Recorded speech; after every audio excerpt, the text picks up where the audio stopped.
maybe it's like a mission and a passion, but maybe it's also just survival for me. Part of what led me to launch Sweet Liberty was my own healing journey. I had been doing this social justice work for a long time, and I had gotten to a place where I was disillusioned and exhausted, and my soul was pretty weary.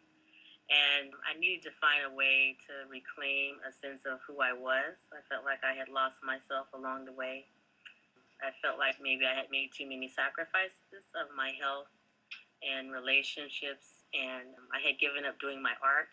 I didn't play the flute anymore. I rarely danced. I rarely spent time in nature, which really feeds me. So I started to think back on the way that I had been socialized in my family and in society to be, which was to work really, really hard for what you earn. And work was worth any sacrifice. So the good grades you got from work, the ability to exceed in society because you have an education, the way that you can be promoted through work, all of that was worth whatever sacrifice it took.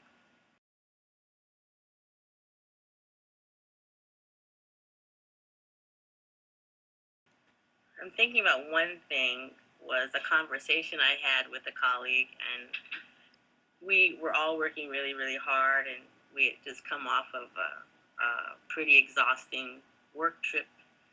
And it was very early the next morning when I got home, and she called me very early on the phone. I can't remember, of course, why now she called. But at some point, she could hear the exhaustion in my voice. And she said, "Oh, you sound really exhausted." I said, "I am." She said, "Yeah, I realize I'm really working you like a dog, aren't I?" And she laughed. In that moment, I said, "Yeah, you are, and I'm letting you." And in that moment, I realized I don't think I like the person that I will become if I stay in this job. And I realized that for me, if I probably stayed there, I don't know if I would have lived very long.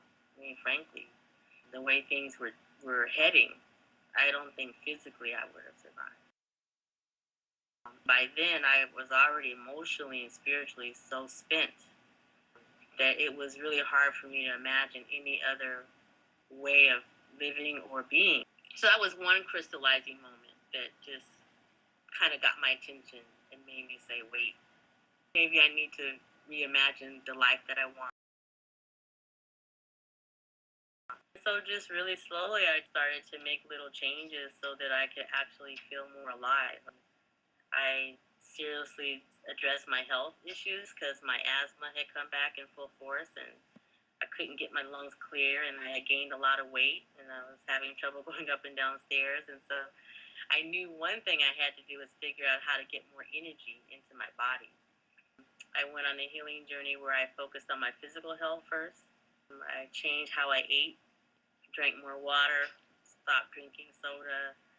I started taking dance classes pretty regularly, 3, 4 times a week. And so slowly I started to drop the extra weight.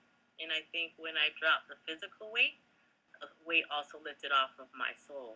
If I had to describe it in a sense, it was like when the weight came off my body, the weight also came off my soul in a way that all these things that I was holding, the disappointment, the disillusion, the weariness, it also slowly fell away.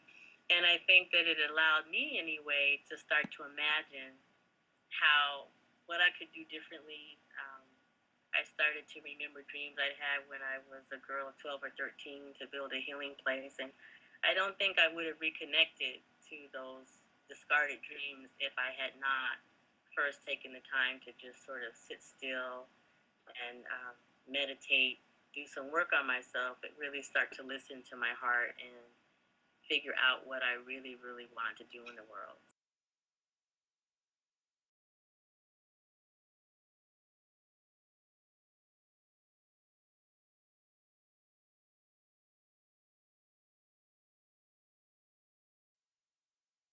So Sweet Liberty for me is about translating the journey that I've been on and wanting to share that journey and invite other people to join the journey with me.